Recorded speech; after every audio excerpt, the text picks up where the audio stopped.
Periyar Maniamma Institute of Science and Technology, Tanjavur, CSE with specialization in AI and ML and data science and cyber security. Hotstar Specials உப்பு புளி காரம் அட்டகாசமான குடும்ப கலாட்டா web series May 30 முதல் Disney plus ஹாட்ஸ்டாரில். Max Hair Clinic, India's leading hair regrowth experts. என்னோட பொண்ணே இவ்வளவு மூளை முடக்குவாதத்தினால பாதிக்கப்பட்ட குழந்தை, அவளுக்கு ஒரு ஃபிசியோதெரப்பிக்காக நாங்கள் ஆரம்பித்த ஸ்விம்மிங் தான். அவள் வந்து ஜவஹர்லால் நேரு ஸ்டேடியத்தில் தமிழ்நாடுக்கு ரெப்ரசென்ட் பண்ணி ஸ்விம்மிங்கில் போய் சில்வர் மெடல் ப்ளஸ் வந்து 3 lakhs கேஷ் ப்ரைஸ். ஸ்பெஷல் சைல்டாக இருக்காங்கன்னா அவங்க என்ன மாதிரி கேர் எடுத்து பார்த்துக்கணும்? அதாவது முதல்ல வந்து அந்த குழந்தைய சுத்தமாக பார்க்கணும். காலையில் எழும்பி பல்லு தேய்க்கிறதுலேருந்து அவனோட பர்சனல் ஹைஜீன் வந்து ரொம்ப சுத்தமாக இருக்கணும். ஃபிட்ஸ் வந்து ரொம்ப பெரிய பாதிப்பை உண்டாக்கும். அது நிறைய பேருக்கு சொன்னால் புரியவே மாட்டேங்குது. என்னோட பொண்ணுக்குமே ஃபிட்ஸ் என்னைக்கு கண்ட்ரோலுக்கு வந்ததோ அதுக்கப்புறம் தான் அவளோட ஸ்பீச் டெவலப்மெண்ட் வந்துச்சு, காக்னேஷன் வந்துச்சு, மொபிலிட்டி வந்துச்சு.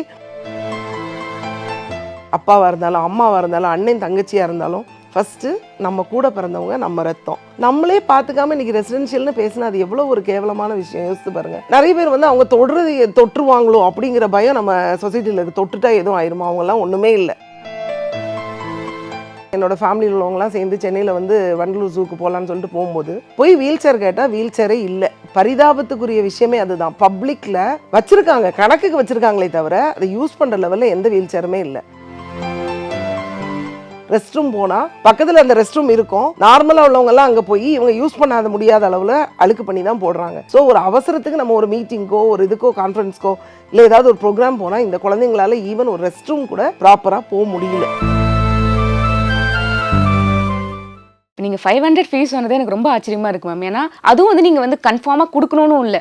சில பேர் எடுக்கிறவங்க கொடுங்க, இல்லைனாலும் பரவாயில்லன்னு சொல்லிட்டு. ஸோ இந்த ஃபினான்ஸ் எப்படி நீங்கள் ஹேண்டில் பண்ணுறீங்க? ஒன்று வந்து மெயினாக வந்து எங்களோட ஃபேமிலி சப்போர்ட் பண்ணி தராங்க. அப்புறம் கம்பெனிலேருந்து சிஎஸ்ஆர் ஆக்டிவிட்டியில் கொஞ்சம் வரும். ப்ளஸ் வந்து எங்களுக்கு கவர்மெண்ட்லேருந்து அந்த எம்இ ஸ்பெஷல் ஸ்கூலுக்கு ஒரு 3 ஸ்டாஃபோட சேலரி கொஞ்சம் அவங்க ஹெல்ப் பண்ணுறாங்க.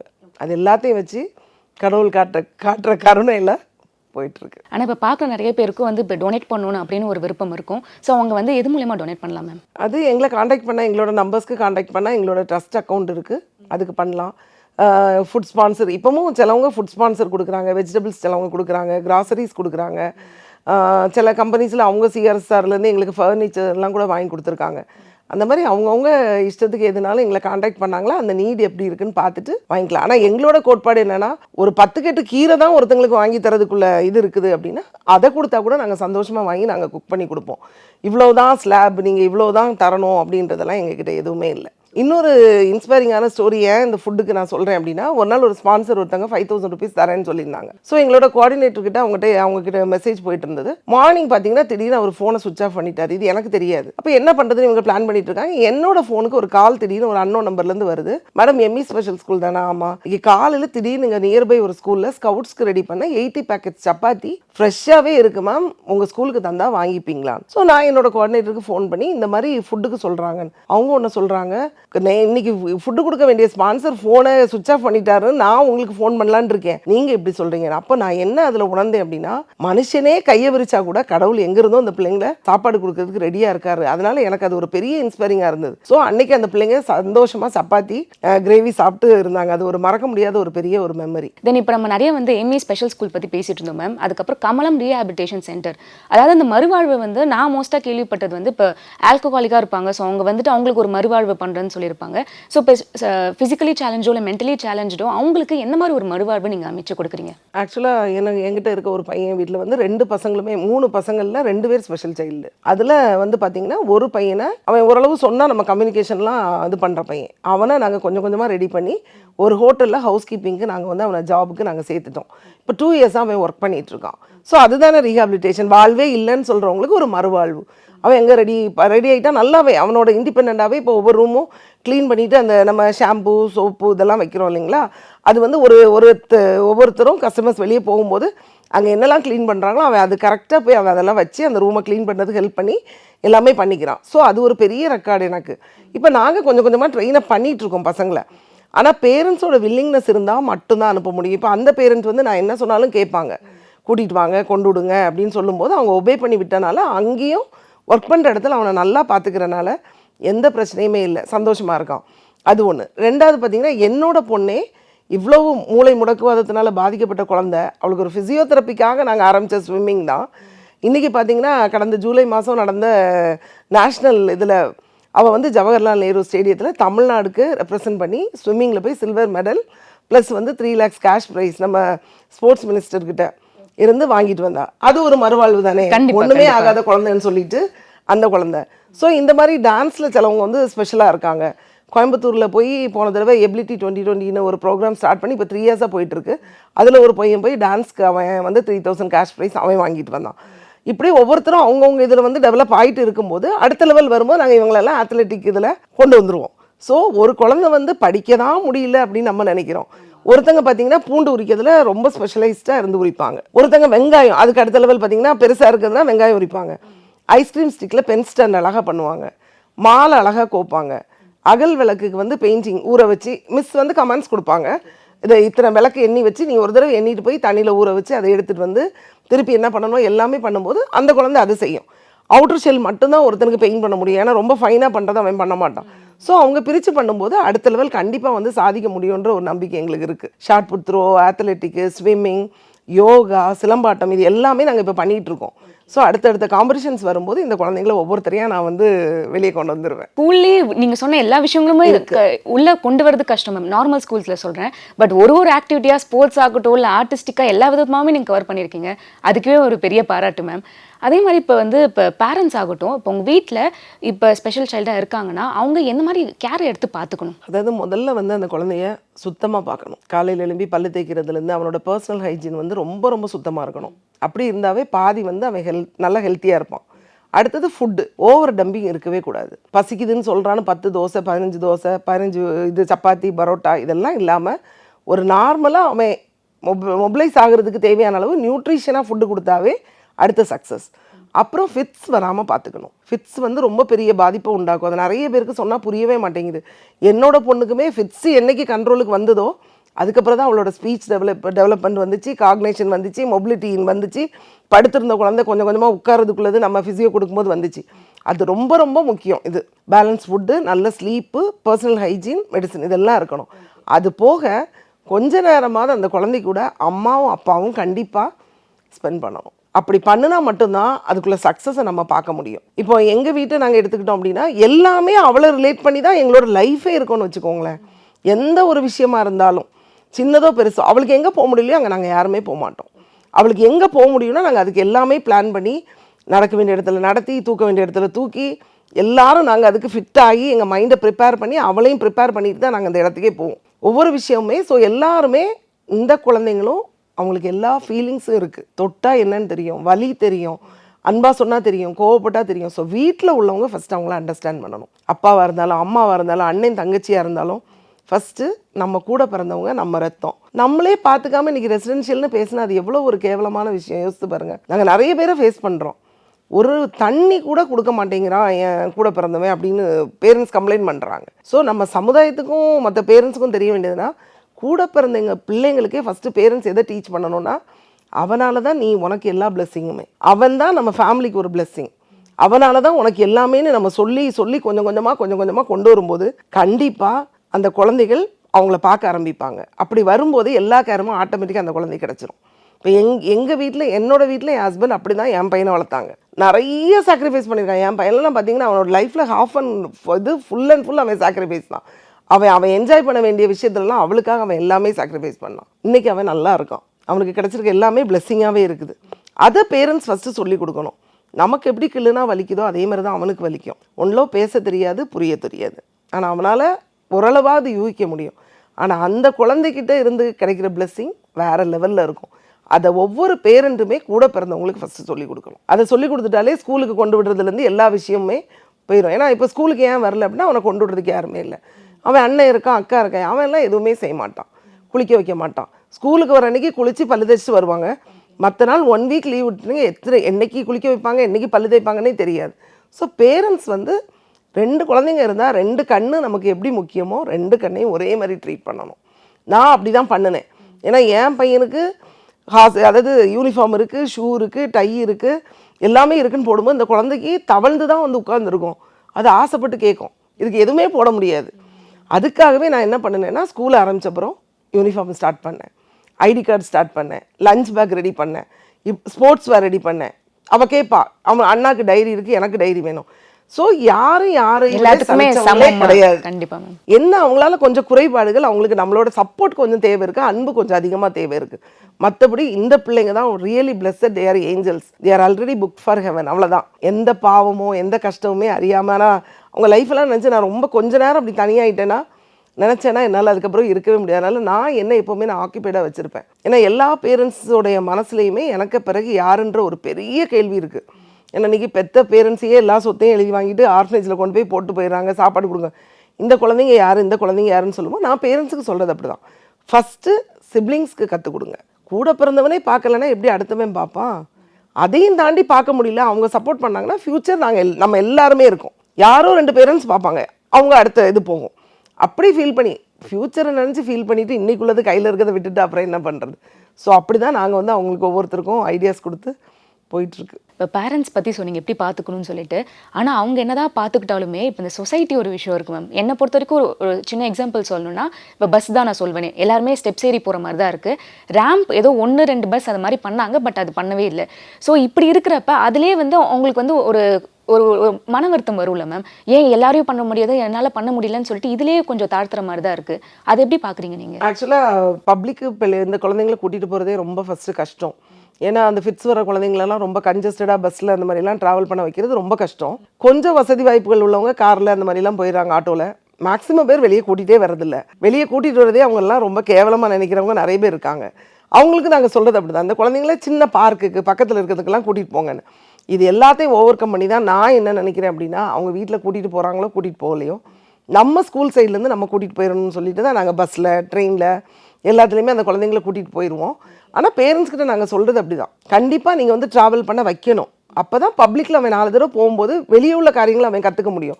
ஒரு ஹோட்டல் போனால் தான் பேசிக்காக டேபிள் மேனஸ் என்னன்றது தெரியும். வீட்டில் அப்படி இல்லை, எங்கேயோ உட்காந்து சாப்பாடை ஊட்டுவோம். அந்த குழந்தை வெளியே ஆக்சுவலாக ஒரு அவுட்டிங்கே அவங்களுக்கு நிறைய லெசன்ஸை கற்றுக் கொடுக்குது. வெளியே போனால் எப்படி அவங்க மெயின்டைன் பண்ணணும் அப்படிங்கிறதெல்லாம். ஸோ நாங்கள் நிறைய ஃபீல்ட் ட்ரிப் போவோம், நிறைய அவுட்டிங் கூப்பிட்டு போவோம். அதுலேயே நிறைய சேஞ்சஸ் வரும். ஆனால் நம்ம சொசைட்டி வந்து ஏற்றுக்கணும். இந்த குழந்தைங்க வந்து அவங்க நிறைய பேர் வந்து அவங்க தொற்றுவாங்களோ அப்படிங்கிற பயம் நம்ம சொசைட்டியில் இருக்குது. தொட்டுட்டா எதுவும் ஆயிருமா? அவங்கெல்லாம் ஒன்றுமே இல்லை, அவங்களாம் ஒரு ஏஞ்சல்ஸ். கண்டிப்பாக அந்த குழந்தைங்க தொட்டாலே அது வந்து நமக்கு வந்து ஒரு பெரிய பிளெஸ்ஸிங் தான். நம்ம சொசைட்டி மாறணும். பஸ்ஸில் ஒருத்தங்க போனாங்கன்னா ஒரு குழந்தைய வச்சுட்டு நிற்க முடியாமல் ஒரு அம்மா நிற்கிறாங்கன்னு வச்சுக்கோங்க, இந்த குழந்தைய நடந்து தூக்கிட்டு வந்து வச்சுருப்பாங்க. ஒன்றும் அந்த குழந்தைய வாங்கணும், குழந்தைய வாங்குறதுக்கு அவங்களுக்கு அருவருப்பாக இருக்குது. ஆனால் அட்லீஸ்ட் அந்த அம்மாமாருக்காவது கொஞ்சம் இடம் கொடுக்கணும். இப்படியெல்லாம் நம்ம சொசைட்டி கொஞ்சம் கொஞ்சமாக மாறிச்சுன்னா மட்டும் இந்த பிள்ளைங்களோட ஃப்யூச்சர் நல்லாயிருக்கும். நிறைய மேடை போட்டு பேசுகிறாங்க, ப்ராக்டிக்கலாக நான் எதையுமே எங்களால் வந்து அஃபோர்ட் பண்ணி அவையில் ஆக முடியல. ஆக்சுவலி சில கடைக்கெல்லாம் இப்போ எங்கள் பொண்ணையே நாங்கள் முந்தி கூட்டிகிட்டு போவோம். கூட்டிகிட்டு போனால் கேட்பாங்க, வந்து என்ட்ரன்ஸில் ஓடி வந்து கேட்டிருக்காங்க சேலத்தில், எதுக்குமா இந்த பொண்ணெல்லாம் நீங்கள் வந்து இப்படி கூட்டிகிட்டு வந்து கஷ்டப்படுத்துறீங்க அப்படிம்பாங்க. கஷ்டம்லாம் படுத்தலைங்க, அவங்களுக்கு வந்து உலகம்னா என்னன்னு சொல்லி கொடுக்குறது தான் கூட்டிகிட்டு வரோம் அப்படின்னு சொல்லுவோம். அவர் வந்து அப்படி வேண்டாம் வெறுப்பார் தான். நானே கேட்டிருக்கேன், இந்த குழந்தை உங்கள் கடைக்குள்ளே வரக்கூடாதுன்னா நாங்கள் ஃபேமிலியே வரல அப்படின்னு. இல்லை அப்படி கேட்கலைங்க அப்படின்னு சொல்லி அப்படியே மழுப்புவாங்க. அதெல்லாம் ஓவர் கம் பண்ணி நாங்கள் எல்லா இடத்துக்குமே கூட்டிகிட்டு போய் எக்ஸ்கலேட்டரில் எல்லாமே கூட்டிகிட்டு போயிடுவோம். ஆனால் இப்போ கடந்த ஒரு மாதமாக என்னோடய ஃபேமிலியில் உள்ளவங்களாம் சேர்ந்து சென்னையில் வந்து வண்டலூர் ஜூக்கு போகலான்னு சொல்லிட்டு போகும்போது அங்கே போய் கார்லேருந்து அவளை கீழே இறக்கி கூட்டிகிட்டு போனேன். ஏன்னா அவள் கொஞ்சம் தான் அவளால் நடக்க முடியும் குவாட்ரி போர்டில். போய் வீல் சேர் கேட்டால் வீல் சேரே இல்லை. பரிதாபத்துக்குரிய விஷயமே அதுதான். பப்ளிக்கில் வச்சுருக்காங்க, கணக்குக்கு வச்சுருக்காங்களே தவிர அதை யூஸ் பண்ணுற லெவலில் எந்த வீல் சேருமே இல்லை. போய் கேட்டால் இதை யூஸ் பண்ணுங்கன்னு சொல்கிறாங்க. ஒரே ஒரு கேள்வி தான் நான் பப்ளிக் வைக்கிறேன், அப்படி சொல்கிறவங்களோட குழந்தையோ அவங்க சொல்கிறவங்களோட சிஸ்டரோ ஒய்ஃபோ அந்த வீல் சேர்லேருந்து எவ்வளோ தூரம் ட்ராவல் பண்ணுவாங்க சொல்லுங்கள்? ஏற்கனவே மனசளவில் நொந்து போய் தான் வரவங்க.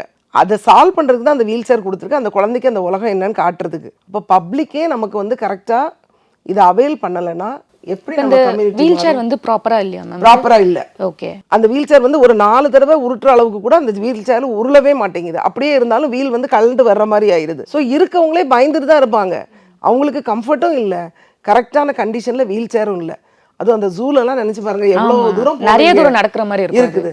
அதனால அதெல்லாம் கொஞ்சம் வந்து எல்லா பப்ளிக் பிளேசஸ்லையுமே நல்ல கண்டிஷனோட வீல் சேர்ஸ் கொடுத்தா இந்த மாதிரி உள்ளவங்க கொஞ்சம் வெளி உலகத்துக்கு வர முடியும். பேரண்ட்ஸுக்கும் அது கொஞ்சம் கம்ஃபர்ட்டாக இருக்கும் கூட்டிகிட்டு போகிறதுக்கு. இல்லைனா கையை பிடிச்சி தூக்கிட்டுலாம் போகவே முடியாது இன்றைக்கி இருக்க ரஷ்ல. ஸோ அது வந்து அது கொஞ்சம் ஹெல்ப் பண்ணாங்கன்னா நம்ம சொசைட்டியில் அந்த குழந்தைங்களையும் வெளியே கொண்டு வரலாம் சாதாரணமாக. இப்போ ஃபிசிக்கலி சேலஞ்சு இருக்காங்க, மென்டலி சேலஞ்சு இருக்காங்க மேம், அவங்களுக்கு என்ன மாதிரி ட்ரீட்மெண்ட்ஸ்லாம் அண்டர்கோ பண்ணுவாங்க? ஆக்சுவலி ஃபிசிக்கலி சேலஞ்சுன்னு சொல்கிறத விட எங்ககிட்ட இருக்கிறது மென்டலி அண்ட் ஃபிசிக்கலி சேலஞ்சு தான். ஸோ வந்து ஃபிசிக்கலி சேலஞ்சுனா நம்ம கை காலுக்கு செய்ய வேண்டியது ஃபிசியோ எக்ஸசைஸ் தெரப்பிஸ் போயிடலாம். இந்த பிள்ளைங்களுக்கு மென்டலி சேலஞ்சுனால வேற எதுவும் பெரிய மெடிகேஷன் போக முடியாது. ஒன்லி ஃபார் எபிலெப்சி கொடுக்கலாம் நம்ம. ஏன்னா எபிலெப்சி கொடுத்தா தான் அவங்க கண்ட்ரோலுக்குள்ளே வைக்க முடியும். ஏன்னா ஃபிட்ஸ் வந்துடும், ரொம்ப உயிருக்கு ஆபத்து அந்த மாதிரிலாம் போயிடும். ஆனால் இந்த குழந்தைங்களுக்கு நம்ம வந்து தெரப்பி தான் நிறைய கொடுக்க வேண்டியது வரும். தெரப்பினா உட்காந்து அவங்களுக்கு ஃபிங்கர்ஸ் ஃபங்க்ஷன் ஆகலைன்னா அதுக்குரியது, அப்புறம் உட்காந்து ஸ்பீச்சுனா பேசி குரூப் ஆக்டிவிட்டி நிறைய தருவோம். விளையாடுறது எல்லாமே குரூப்பில் பண்ணும்போது அது அழகாக ஒருத்தர் பார்த்து அவங்க பண்ணும்போது பார்த்து இமிட்டேட் பண்ணி நிறைய செய்வாங்க. ஸ்பீச் இருக்குது, ஃபிசியோ இருக்குது, ஆக்குபேஷனல் தெரப்பி இருக்குது, அது போக இந்த ஸ்விம்மிங், இது எல்லாமே பார்ட் ஆஃப் த தெரப்பி தான். சிலம்பம் எல்லாம் சொல்கிறோம்ல, இது எல்லாமே இதில் தெரப்பியில் தான் ஆக்சுவலாக வரும். ஏன்னா அவன் நின்று செய்ய முடியாதுன்றதுலாம் ஒரு கால் 2 கால் ஆட்டோமேட்டிக்காக 2 கை இது எல்லாமே வரும். ஸோ அவனோட மூளையே அதை வந்து அமைதிப்படுத்தும். யோகா இருக்குது, அதில் ஸ்போர்ட்ஸ் எல்லாமே வரும்போது எல்லாம் கம்பைன் பண்ணி நம்ம கொடுக்கும்போது பேரண்ட்ஸ் நினைக்கிற மாதிரி வந்து பெரிய கலெக்டராகவோ ஐபிஎஸ்ஸாவோ ஆக முடியாது. ஆனால் அவனை வந்து ஒரு நல்ல ஒரு ஸ்கூலுக்கு இப்படி அதாவது எப்படி ஆக்குப்பைடாக வச்சுருக்க ஒரு ஸ்கூலுக்கு நல்லா அனுப்புனாங்கன்னா அந்த குழந்தை கண்டிப்பாக அவனுக்கு ஏடிஎல் ஆக்டிவிட்டி எல்லாம் செஞ்சு அவனும் ஒரு மனுஷனாக கண்டிப்பாக அவனை வந்து நல்ல ஒரு நிலைமைக்கு கொண்டு வரலாம். இப்போ நீங்கள் ஐஏஎஸ் ஐபிஎஸ்ன்னு சொல்கிறப்ப தான் ஒருத்தவங்க வந்து இப்போ ஃபிசிக்கலி சேலஞ்சு மேம், அவங்க வந்து ஐஏஎஸ் இதெல்லாம் கிளியர் பண்ணிட்டாங்க, அந்த எக்ஸாம் கிளியர் பண்ணியுமே இல்லை நீங்கள் வந்து டிசேபிள்டு பர்சன்னால உங்களுக்கு வந்து வாய்ப்பு வந்து மறுக்கப்படுதுன்னு சொல்லிட்டு அவங்க வந்து கிட்டத்தட்ட 5 வருஷம் போராடி தான் அப்புறம் தான் அவங்க பொசிஷனே கிடச்சிது. ஸோ இந்த ஸ்ட்ரகிளை நீங்கள் எப்படி மேம் பார்க்குறீங்க? பிகாஸ் அவங்க வந்து குவாலிஃபைடாக இருக்காங்க, அப்படிந்தும் இந்த மாதிரி ஒரு வாய்ப்பு தட்டி பறிக்கிறதுனா அது எவ்வளோ பெரிய ஒரு விஷயமா இருக்குது? ஆக்சுவலாக மேம் இந்த மாதிரி உள்ள குழந்தைங்களுக்கு அவங்க லைஃப்பும் பாவம். இப்போ ஃபிசியோ தான் லைஃப்னு இப்போ என் பொண்ணெல்லாம் இருக்கும்போது அவளோட உடம்பு வலி எவ்வளோ இருக்கும்னு நமக்கு ஒரு நாள் எக்ஸசைஸ் செய்கிறதுக்கு எவ்வளோ படுறோம், அதே வலி தான், அதே கஷ்டம்தான். ஆனால் உண்மையாக பேசுகிறதும் நம்ம வந்து மேகசின்ஸில் பார்க்குறதும் தான் பார்க்குறோமே தவிர ப்ராக்டிக்கலி ரொம்ப ரொம்ப கஷ்டம். இந்த குழந்தைங்களுக்கு ஹெல்ப்னு நம்ம ஒரு ஆஃபீஸ்க்கே போனாலும் அங்கே இங்கேன்னு இழுத்து அடித்து தான் விடுறாங்களே தவிர இந்த மாதிரி அவங்களுக்கு ஒரு ஹியூமன் இதில் வந்து அவங்க நிறைய ட்ரீட் பண்ணுறது இல்லை. அதெல்லாம் நம்ம ஊர்களெலாம் மாறணும். இப்போ ஃபாரின் கண்ட்ரிஸ் எடுத்துக்கிட்டிங்கன்னா ஒரு மென்டலி ஆர் ஃபிசிக்கலி சேலஞ்ச் அப்படின்னா அவங்களுக்கு தனி ப்ரிஃபரன்ஸ் கொடுத்து தனி கவுண்டர் எல்லா இடத்துலையும் வச்சு என்ன பண்ணுறாங்க. ஆனால் இங்கே அந்த மாதிரிலாம் அந்தளவுக்கு இல்லை. பேசுகிறாங்க ஆனால் எதுவுமே இல்லை. ஈவன் ஒரு டாய்லெட்டே நீங்கள் பார்த்தீங்கன்னாலும் ரெஸ்ட் ரூம் போனால் பக்கத்தில் அந்த ரெஸ்ட் ரூம் இருக்கும், நார்மலாக உள்ளவங்கெல்லாம் அங்கே போய் இவங்க யூஸ் பண்ணாத முடியாத அளவில் அழுக்கு பண்ணி தான் போடுறாங்க. ஸோ ஒரு அவசரத்துக்கு நம்ம ஒரு மீட்டிங்க்கோ ஒரு இதுக்கோ கான்ஃபரன்ஸ்க்கோ இல்லை ஏதாவது ஒரு ப்ரோக்ராம் போனால் இந்த குழந்தைங்களால ஈவன் ஒரு ரெஸ்ட் ரூம் கூட ப்ராப்பராக போக முடியல. ஸோ இதெல்லாம் நமக்கு வந்து ஃபஸ்ட்டு மாறும்போது மட்டும்தான் இந்த குழந்தைங்கள வெளி உலகத்துக்கு நம்ம கொண்டு வர முடியும். வெளி உலகத்தில் அவங்க வந்து ஈக்குவலாக என்றைக்கு ட்ரீட் பண்ணப்படுறாங்களோ அன்றைக்கி தான் இவங்களுக்கு ஃப்யூச்சர் நல்லாயிருக்கும். கண்டிப்பாக ஒரு மென்டலி அண்ட் ஃபிசிக்கலி கம்பைன் ஆகிருக்கதோ மென்டலி சேலஞ்ச் குழந்தையோ தனியாக இயங்கவே முடியாது. அதை நிறைய பேர் வந்து ஏற்றுக்க மாட்டேங்கிறாங்க. அவங்களுக்கு என்னன்னு சொல்லிடுறாங்க. ஏன்னா ப்ராப்ளம் சால்விங் அவங்களுக்கு ஒரு பெரிய பிரச்சனை. ஒரு ரோட் கிராஸ் பண்ணுறதா இருக்கட்டும், ஒரு சொல்யூஷன் எடுக்கிறதா இருக்கட்டும், ஒரு கடைக்கு போய் ஒரு திங்ஸ் வாங்கிட்டு வரதா இருக்கட்டும், அது எல்லாமே அவங்களுக்கு சேலஞ்ச். அதனால ஒவ்வொரு குழந்தைகளுக்குமே நம்ம அப்படி கேர் கொடுத்து ஒவ்வொன்றும் பார்க்கும்போது எஸ்கார்ட்டோட தான் போக முடியும் நம்ம. அப்போ அந்த எஸ்கார்ட்டுக்கும் அந்த மனநிலைமை இருக்கணும். அவங்களையும் கம்யூனிட்டி ஏற்றுக்கிற அளவுக்கு இருக்கணும். ஏன்னா ஏற்கனவே நம்ம தனியாக ஒரு க்யூவில் நிற்கிறோம் அப்படின்னா ஒரு அக்ரெசிவாக உள்ள ஒரு பையனை வச்சுட்டு எவ்வளோ நேரம் நிற்க முடியும்? ஸோ அவங்களுக்குலாம் கொஞ்சம் ஆப்பர்ச்சுனிட்டிஸ் நிறைய க்ரியேட் பண்ணி கொடுத்தா அவங்கள புரிஞ்சுக்கிட்டா. இப்போ ஜாபே நம்ம க்ரியேட் பண்ணி கொடுக்குறோம், பப்ளிக் வந்து அவங்கள ஏற்றுக்கணும். இவங்க வேலைக்கு வந்தால் நாங்கள் வரமாட்டோம்னு சொன்னாங்கன்னா அது எங்களுக்கு ப்ராப்ளம் தான். அந்த மாதிரியெல்லாம் கொஞ்சம் நம்ம மைண்ட் வைஸ் அவங்களுக்கும் வாழ்க்கைக்கு வாழ்கிறதுக்கு கொஞ்சம் வழிகளை நம்ம வந்து ஏற்படுத்தி கொடுக்கணும். இப்போ பார்த்தீங்கன்னா 11 இயர்ஸ் உங்கள் ஜேர்னி இருக்குது. இப்போ அடுத்தது நீங்கள் என்னெல்லாம் வந்து பண்ணணும்னு நினைக்கிறீங்க இந்த பசங்களுக்காக? ஆக்சுவலாக இப்போ வந்து நாங்கள் வந்து எங்ககிட்டே இருக்க பசங்களை நாங்கள் நல்லா ஸ்டடி பண்ணி வச்சுருக்கோம்.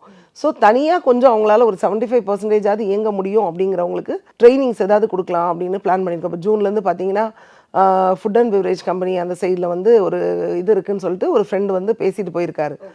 ஜாப்காக ட்ரைனிங் அப்படின்னா அந்த லெவலில் உள்ளவனுக்கு அது கொடுக்கலாம். ஆனால் சில காரியங்கள் நாங்கள் என்ன யோசிச்சிருக்கோன்னா இந்த ரிட்டன் கிஃப்ட் எல்லாம் வாங்குறாங்க இல்லைங்களா மேரேஜுக்கெல்லாம். ஸோ இந்த பிள்ளைங்க பண்ணுற ஆக்டிவிட்டீஸே இப்போ கேண்டில் மேக் பண்ணுறாங்க, பென் ஸ்டாண்ட் பண்ணுறாங்க, இந்த கார்லன்ஸ் பிளாஸ்டிக் ஃப்ளார்ஸில் பண்ணுறாங்க. இப்படிப்பட்ட எல்லாத்தையுமே நம்ம இவங்களை செய்ய வைக்கிறதுக்கு இந்த ரிட்டன் கிஃப்ட்டு பல்கில் எடுக்கிறவங்க கிட்ட இந்த குழந்தைங்களுக்காக ஒரு வாய்ப்பு கொடுங்கன்னு கேட்கலான்றது என்னோட ஒரு பெரிய இது. அப்போ இவங்க ரெகுலர் தானே செஞ்சுக்கிட்டே இருப்பாங்க, அவங்க கொடுக்குற ஆர்டரை அவங்க டைமுக்கு நம்ம கொடுக்கலாம். அந்த மாதிரி அவங்களுக்கு ஒரு வாழ்வாதாரம் கிரியேட் பண்ணுற மாதிரி கொடுக்கலாம் அப்படின்னு சொல்லிட்டு அது ஒரு ஆசை எனக்கு. கண்டிப்பாக நான் ஸ்டார்டிங் சொன்ன மாதிரி தான் ரொம்பவே இன்ஸ்பைரிங்காக இருந்துச்சு உங்கள் ஜேர்னி. நிறையா பேரண்ட்ஸ்க்கும் சரி இல்லைனா வந்து ஒரு பொதுமக்களுக்கே ரொம்பவே வந்து ஒரு இன்ஸ்பைரிங்காக இருந்திருக்கும். இனிமேல் நம்ம அது மாதிரி திங்க் பண்ணக்கூடாதுன்னு சொல்லிட்டு அந்த மாதிரி தான் நீங்கள் பேசியிருந்தீங்க ma'am. Thank you for coming to my show ma'am. Thank you. Periyar Maniamma Institute of Science and Technology, Tanjavur, CSE with specialization in AI and ML and data science and cyber security. Hot star specials உப்பு புளி காரம் அட்டகாசமான குடும்ப கலாட்டா web series May 30 முதல் Disney plus ஹாட் ஸ்டாரில். Max Hair Clinic, India's leading hair regrowth experts.